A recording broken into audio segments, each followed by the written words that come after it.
Hi everybody, this is going to be my 1 year update video into Japanese. I'm going to talk about a lot of failures, a lot of successes that I had, and where I am at now. So I'm just going to make this quick because my laptop battery does not last very long, and it has all my notes on it, so I want to get through it. So I started learning, for starters, my name is Isaac. I'm an engineering student. I'm doing a 5-year program, and I was struggling a lot with Japanese. Okay, no, further. So like 3 years ago, 3 years ago, I watched Kimi no Noa, and I got super into it. I was like, holy shit! Like I had that moment that like, oh my god! Like you guys, all you guys know what I'm talking about. That moment that like really like hooked you and changed your life, right? So I had that moment, and it actually let me turn my car. Okay, so that's not. Yeah, so I had that moment with that, and I only started considering actually learning Japanese about 2 years later, because I was in school and it was really difficult. And then I was saying to myself, hey, what's more difficult than getting a degree in engineering? I said, learning Japanese. And I was like, all right, I'm going to learn Japanese. As you can see, I had really superficial motivations. So I started learning, like, I went to Japan Pod 101, whatever. Then, I think in like October, I learned about Anki. I was like, oh, this is cool. You know, I can make flashcards for school. I can make all that good stuff, which I did. I have like 40 decks in Anki. I don't use more than like 3 of them, but at a time. But like, yeah, I did a lot of Anki shit besides Japanese. So yeah, so I did that. And then like September, I got a job at an engineering firm doing concrete testing, which was not fun. I was out in the field for like 9 hours a day and hauling wheelbarrows of concrete, testing them in the middle of nowhere in the rain and snow. So like I was like, oh hey, I have all this free time. This is great. When I get back from work, I can learn Japanese, whatever. And it's true, I did. But what happened was that I would come back from work, and I would just basically do like all RTK shit, right? So, yeah. So hold on one second. Yeah. So I would just basically do all RTK, and yeah, so I would do that, and I did that for like 5 months. I did like 25,000 reviews. I think Anki says I did like 80 hours of reviews. Sounds about right. Although unfortunately, doing 2,500 flashcards was not the best way to go about doing it. It really was not.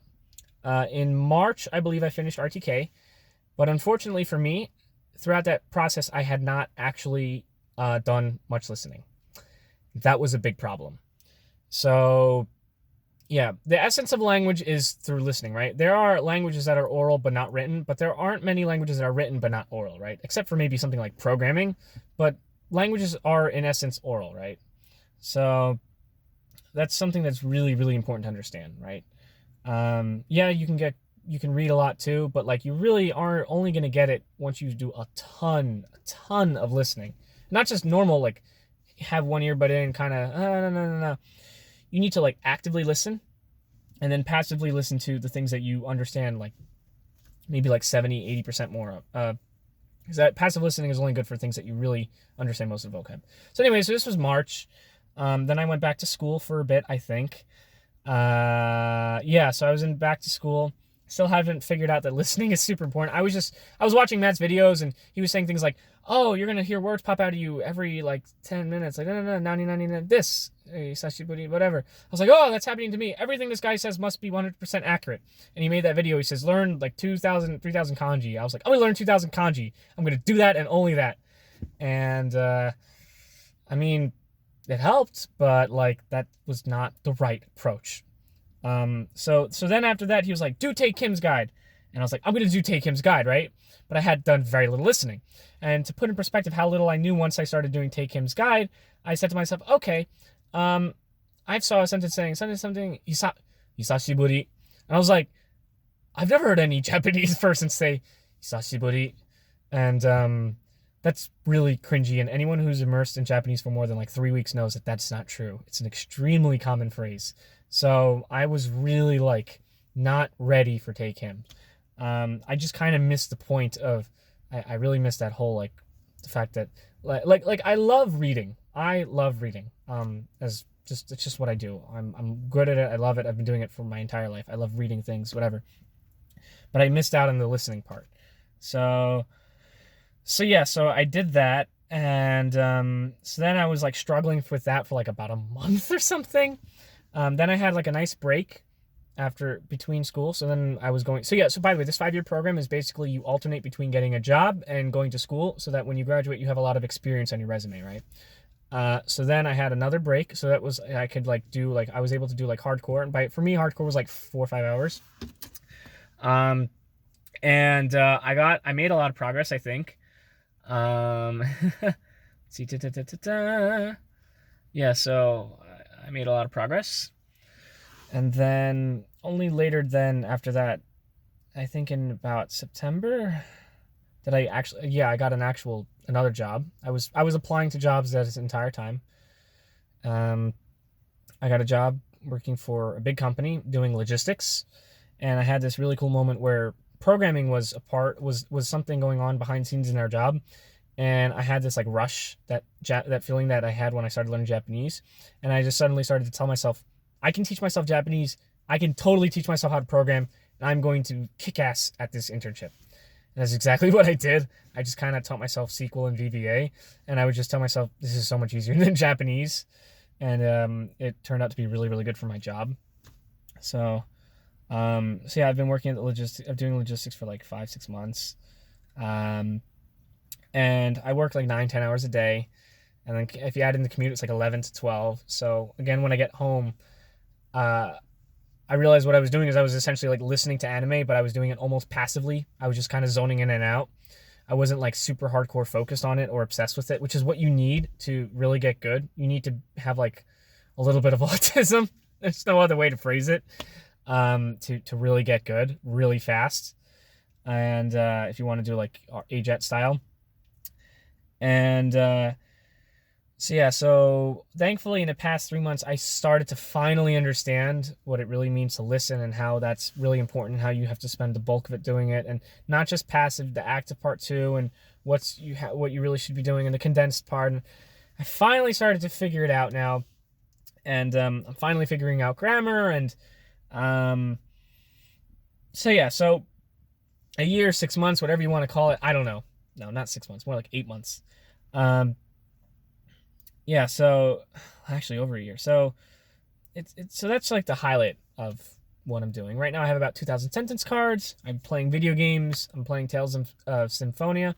I have to use a dictionary and a guide every now and then, but I've never played in English before, so it's a challenge, but I like it. It's not super text heavy, but has enough to actually, it is. I love playing visual novels. Visual novels are great, especially when they're not translated, and they are also like the size of 3 Harry Potter books. So you can just read, miss something, read, get something, read, miss, get something, bam. Then you get a perfect sentence, you mine it, you just keep going. So they're really, really good for learning Japanese, because they're easy to extract the text out of if you have a text hooker. And so I do a bit of that. But I had come to the conclusion that I needed to work on my grammar, and in order to improve on my grammar, I need to acquire more comprehensible input. And the real way to get comprehensible input is through listening, because in listening you're gonna hear you're gonna get more bang for your buck, really. Like when you're reading something, you'd have to visualize it. When you're listening and when you're watching something, you can see what's going on, you can understand it, you can have that comprehensible part. So that will improve your grammar. It will improve your understanding. So to anyone who's struggling with grammar, you're just not doing enough active listening. So that's like a high level view. Now I'm going to start talking about the nitty gritty stuff. So in my life, okay, so in my life, there's like 5 languages floating around in my household. So there's like some Spanish, Portuguese, Hebrew. My grandmother speaks Arabic. My mother knows French a little bit. So I wanted to be the rebellious one and be like, screw you guys, I'm going to learn Japanese. And so sometimes I get down on myself for being slow in progress. But then I remember I spent 2 years in high school learning Spanish, and I didn't even dare to open up one movie or read one book or even listen to one TV show. And in hindsight, that was absurd, because looking at it Spanish now or Portuguese now, it just seems like a like a dialect of English. You know, it's not even doesn't even feel like a different language sometimes. It's so comprehensible. You know, so I feel if I were to do hardcore Spanish, I would get so much further. So now that I kind of have more confidence and everything, so yeah, so that's that. Let's see. Okay, so for Japanese, I'm not super concerned how long it takes me because I don't like. I enjoy listening to Japanese media and maybe long time in the future I'll do something in Japan. I'm not 100% sure. I don't think my family would be happy with that because they're like traditional kind of conservative style. But I'm whatever. So we'll see. We'll see what happens. I do think going to Japan would be an interesting idea because what would happen is I would go to Japan, I would suck at Japanese, and then that failure would fuel my motivation to get really, really good. So that seems to be a recurring thing with a bunch of people who study Japanese is that they failed at doing something and then they wanted to rebound, and then that energy pushed them forward. So yeah. Let's see. So, okay, notes. So taking my Japanese principles and applying it to my job has really, really helped.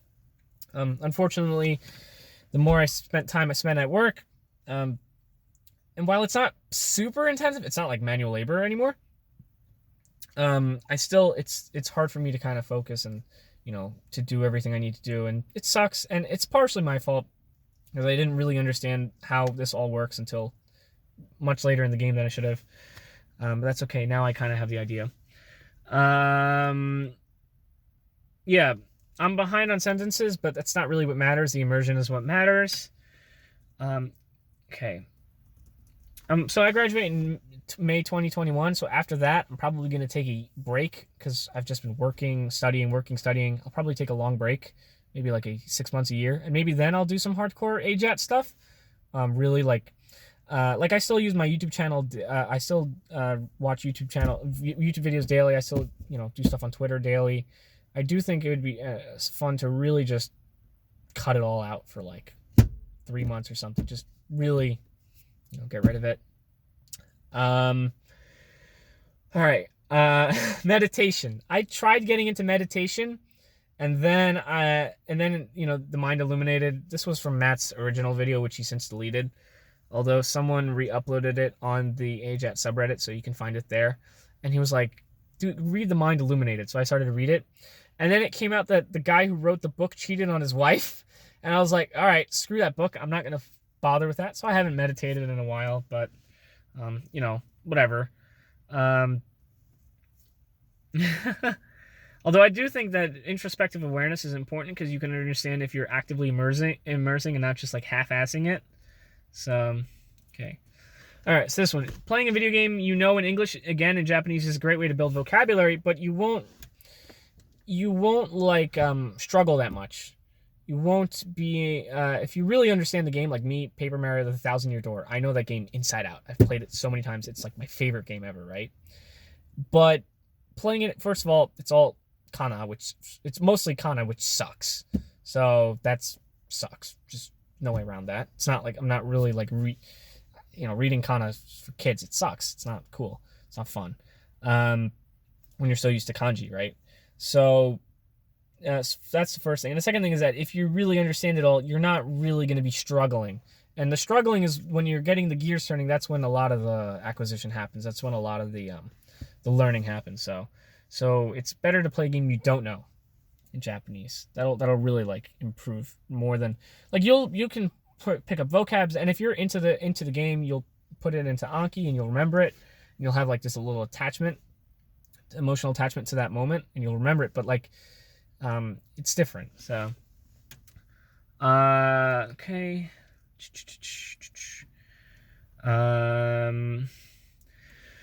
Oh yeah, so I'm recording this in my car because the acoustics are really nice, and I thought it would just be better than just recording it by my desk. So I wanted to change things up a bit. Let's see. Okay. All right. So every moment that you spend planning how to learn planning how to learn a language is a moment wasted.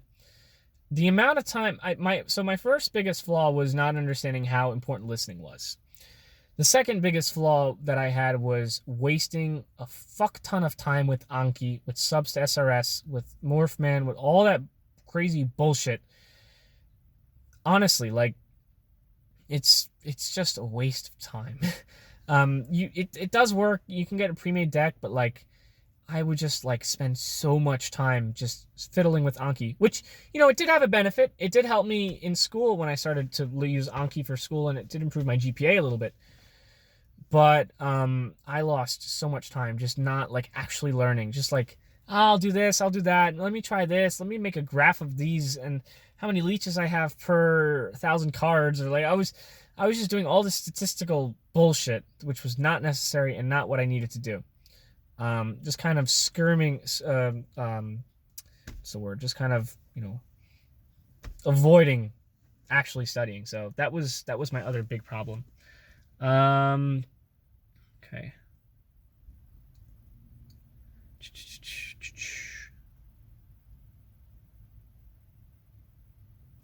Social media is great for immersion-based learning, but it's also a great weakness because you can easily get distracted. So yeah, so that's something you have to be aware of, unless if you have all of your stuff in just your other language. Yeah, learning a language seriously will force you to get good at time management. So a lot of the really hardcore guys, they just had no responsibilities, which is really the ideal time and place. It's like the ideal way to learn a language hardcore, like Japanese. Just to have no responsibilities and to just dedicate all your time and energy to it. But like, that's not the case with me. I go to college. I take like 19 credits. I'm doing like all these crazy math classes that suck. And it takes and I have friends too. I have a social life, So that's, you have to pick and choose your battles. Okay. So, okay. Okay, so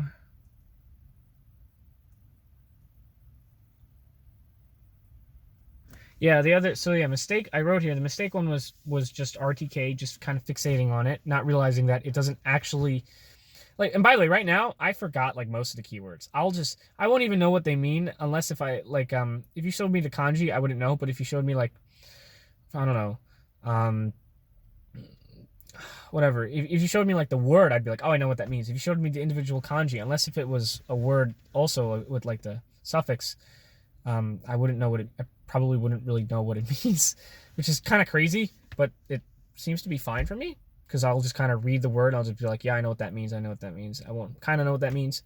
It's just easier for me to just look them up over and over again rather than just worry about additional Anki reps and not only that, like the RTK keywords aren't even that accurate and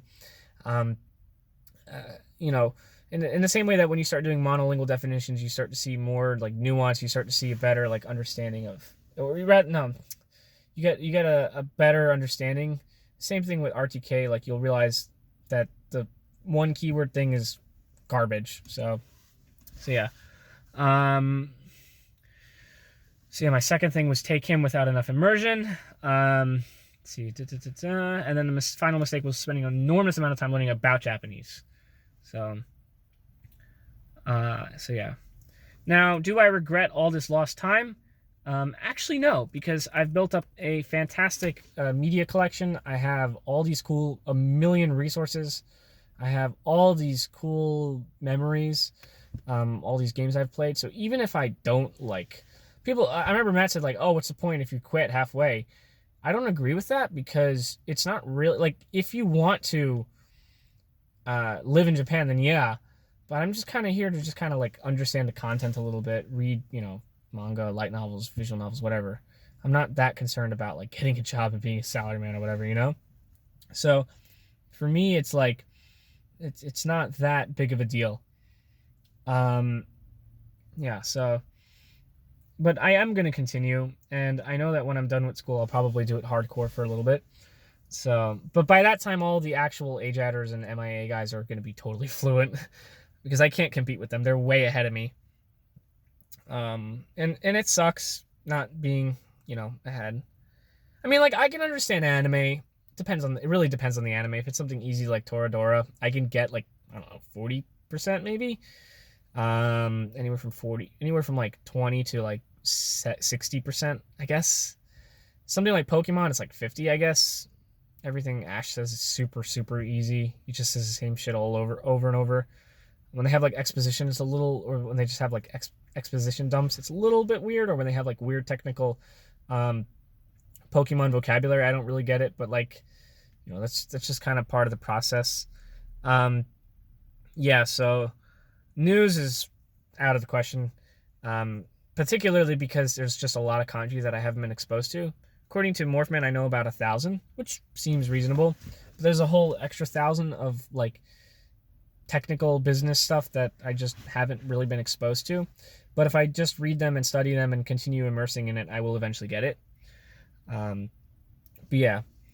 Okay, so yeah, so I'm gonna have a little bit of a break till my classes start. I think January 20th or something. My internship is done next week. Yeah. So at that point, I will have a little bit of a break, and I might be able to do hardcore stuff for like 2-3 weeks, which is gonna be cool. But once I start getting back into classes in January till May, I'm probably going to have to pause my immersion or some shit, which is gonna suck. Because my GPA is more important than Japanese, and my social life is too, and so is my health. Yep. Some of you guys might not want to hear that, but that's true. So I'm a little nervous about that. I know that my ability won't necessarily drop because I'm doing my Anki reps. I feel the acquisition, like that feeling when you look at a card and you think, how could I have ever failed that? Like you see a card that's super, super easy, and then you check how many times you failed it, and you realize that you failed it like 3 times, and you're like, how is that even possible? This is like so intuitive. I would never forget what this word means, right? That's a really, really cool and fun feeling that I get. I love that feeling. Doing my Anki reps, just knowing that like I'm actually like acquiring language. Like, whoa, it's not just like learning. It's just engraved into my brain. That's a really cool feeling. So I know that it's not gonna go away if I just stop well, it'll decrease. It'll get rusty, but it'll come back if I go hardcore again. So yeah, I'm a little nervous about that. But I mean, I have a base. I have a good foundation. Like I can watch Pokemon and enjoy it, without having to pretend to enjoy it. Yeah, it's just a matter of finding the right anime and getting the Japanese subtitles and working with them. What other things? Oh, I love music, right? Which is not good for language learning. Yeah, that's just a fact. I play guitar. I have like FL Studio installed on my computer, my laptop, and my computer. I would have almost majored in it if the job prospects weren't so bad for doing music and technology, but music tech or whatever. So yeah, I love music, which is great because it's fun to listen to music, but it won't get you very far. It's 100% true. I can listen to music at work, which is cool. Just kind of review the same lines over and over, but like, yeah, don't if you're hooked onto music, just be cautious, just be careful what you're doing. Okay.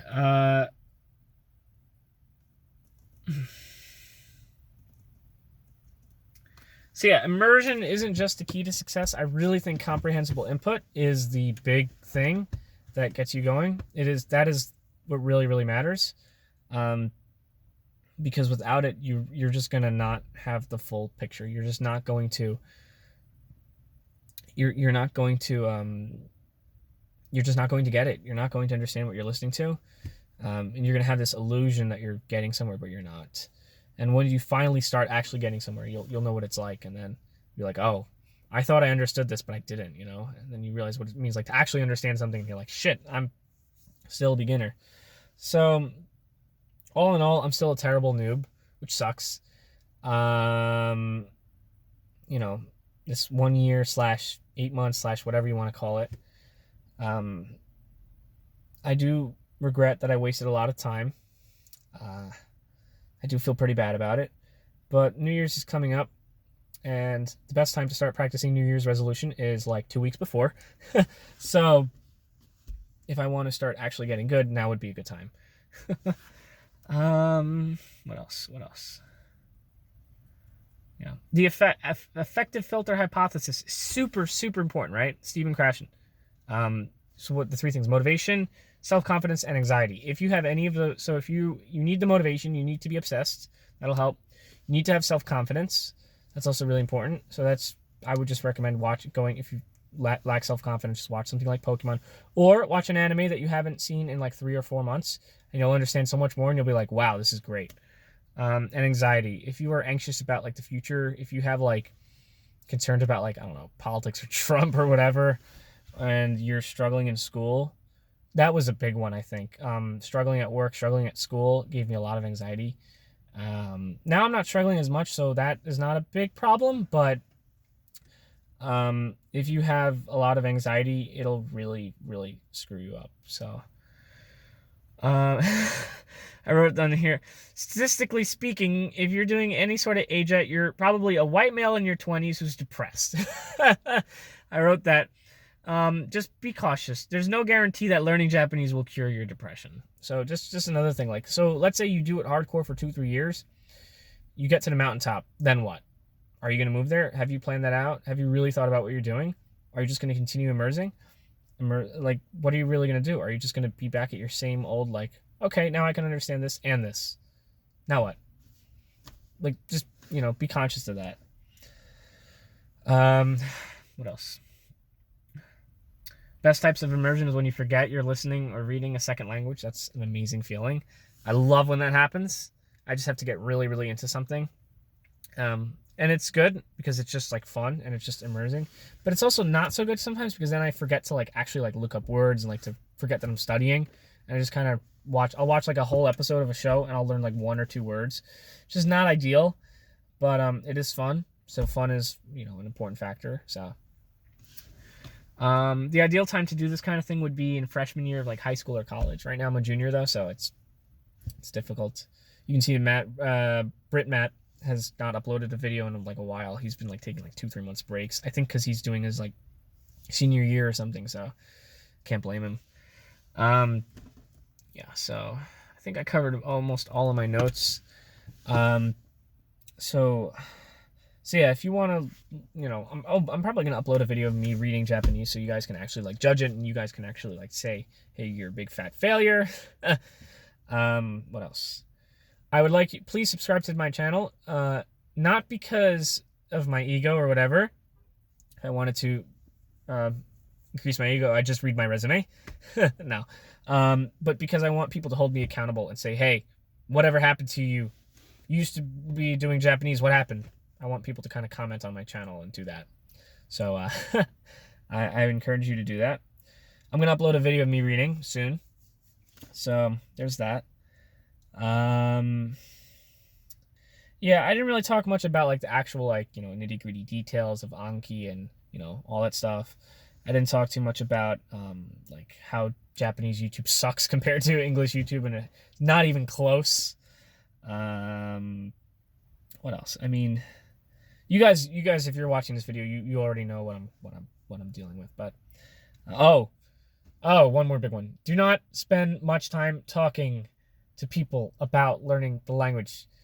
That is a big issue. All right. Yeah. So we have the internet, which is fantastic for helping us learn the language. It gives us tons and tons of content, but it is also a huge problem because it creates a microclimate of your own language, which is the same thing about how when people go to a foreign country, let's say a Chinese person comes to America, they go to work, they open up a Chinese restaurant, and 10 years later, they still suck at English, right? Because they have their Chinese microclimate. You are essentially doing the same thing if you want, well, even if you don't want to do hardcore, but like, I spent a lot of time talking on the Discord channel, which sucked because I didn't really get it at first. I didn't really understand how important listening was to all the comprehensible input. And I really I would listen, but I wasn't really getting into it. Now I am. But so I was just asking questions. What do I do this? What do I do this? And finally now I got it. So I don't have to ask that many questions anymore. But like, yeah, that was another really big problem. So, yeah, I would just, stay off, communicating with all these people. Unless if you have like really like legitimate reasons to like, lay off the language learning community for a little bit, yeah. So I think I covered everything. This is about a 30-minute long video, which is kind of what I expected. Yeah. So So yeah, yeah, I think that's everything. Thank you for watching. Subscribe for more. Bye bye.